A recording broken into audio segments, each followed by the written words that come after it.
Hi welcome to hash tag నేను మీ Manoj. Team India దిగ్గజం మహేంద్ర సింగ్ ధోని అంతర్జాతీయ క్రికెట్కు వీడ్కోలు పలికి 4 ఏళ్ళు పూర్తయింది. అతని ఇమేజ్ ఏమాత్రం తగ్గలేదు కూడా. సో అంతేకాదు ఏడాదికేడు తన పాపులారిటీని మరింత పెంచుకుంటున్నాడు ఆయన. సో ఒక్క ఐపీఎల్లో మాత్రమే బ్యాట్ పట్టుకొని బరిలో దిగుతున్న మహి ఏడాది పొడవునా యాడ్స్, ఇంకా వ్యాపార వ్యవహారాలు, ఫామ్ హౌస్లో వ్యవసాయ క్షేత్రం చేస్తూ గడిపేస్తున్నాడు. ఐపీఎల్ ప్రకటనల ద్వారానే కాకుండా పలు వ్యాపార సంస్థల్లో పాల్గొంటూ చిన్న చిన్న కంపెనీల్లో పెట్టుబడులు పెట్టి ఆదాయాన్ని రెట్టింపు చేసుకుంటున్నాడు. సో ఏది ముట్టుకున్నా బంగారం అవుతుంది ధోనికి. భారత క్రికెట్ జట్టు మాజీ కెప్టెన్ మహేంద్ర సింగ్ ధోనికి ఇప్పటికీ ఫ్యాన్ ఫాలోయింగ్ తగ్గలేదు.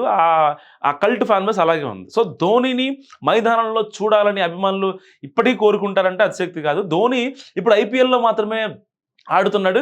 సో అతను 2025 ఐపీఎల్లో ఆడతాడా లేదా అనేది ఇప్పటికీ ఒక రకమైన ప్రశ్నే. సో ధోనిపై రకరకాల ఊహాగానాలు వినిపిస్తున్నాయి. ఈ క్రమంలోనే క్రికెటర్ మహేంద్ర సింగ్ ధోని గౌరవార్థం దేశంలోని సెంట్రల్ బ్యాంక్ అంటే రిజర్వ్ బ్యాంక్ ఆఫ్ ఇండియా త్వరలో కొత్త నాణ్యాన్ని విడుదల చేయబోతున్నట్లు సోషల్ మీడియాలో ఓ పోస్ట్ ద్వారా ప్రచారం జరుగుతుంది. మామూలుగా జరగట్లేదు, ఒక రేంజ్ జరుగుతుంది. క్రికెటర్ ఎంఎస్ ధోని గౌరవార్థం reserve bank of India RBI ₹7 నాణ్యం విడుదల చేయబోతున్నట్టు రాసి ఉన్న పోస్టుకు సంబంధించిన అనేక స్క్రీన్ షాట్లు సోషల్ మీడియాలో వైరల్ అవుతున్నాయి. ₹7 నాణ్యం వెనుకున్న లాజిక్ ఏంటంటే ధోని జెర్సీలో 7వ నెంబర్ ఉంటుంది. సో ధోని గౌరవార్థం ₹7 కొత్త నాణ్యం నిజంగా విడుదల కాబోతుందో లేదో చూద్దాం. ఈ వైరల్ పోస్ట్లో ఆర్బీఐ అటువంటి నాణ్యం జారీ చేయడం లేదని, లేదా ఆర్థిక వ్యవహారాల శాఖ దీనికి సంబంధించి ఎటువంటి పోస్టు చేయలేదని పిఐబి ఫ్యాక్ట్ చెక్ చేస్తున్న వాదన గురించి వాస్తవాన్ని పేర్కొంది. అయితే దాని వాస్తవ తనిఖీలో పిఐబి ఇలా రాసింది: క్రికెట్ రంగంలో మహేంద్ర సింగ్ ధోని చేసిన గొప్ప కృషికి గాను ధోని గౌరవార్థం కొత్త ₹7 నాణ్యం విడుదల చేస్తున్నట్లు సోషల్ మీడియాలో ఓ చిత్రం ప్రచారంలో ఉంది.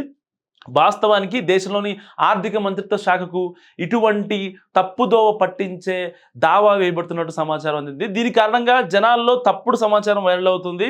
సో ఆయనకు సంబంధం లేకుండా ఇది వైరల్ అవుతుంది. అటు పిఐబి పోస్ట్ నుంచి వైరల్ అవడం కొంచెం ఎవరైతే ఆకతాయిలు ఉంటారో వాళ్ళు చేసే పని.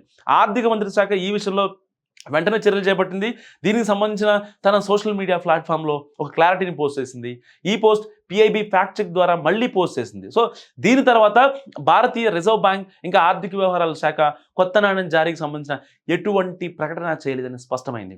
సో ఎవరో చేసిన ఆకతాయి పనులకి ధోనిని, ఇంకా ఈ పిఐబి కావచ్చు, ఈ ఆర్బీఐ ₹7 కాయిన్ అన్నిటినీ క్లబ్ చేస్తూ ఒక కొత్త వార్త క్రియేట్ చేశారు. నిజంగా ధోని మీద ₹7 కాయిన్ అనేది అది పూర్తిగా చట్టవిరుద్ధం.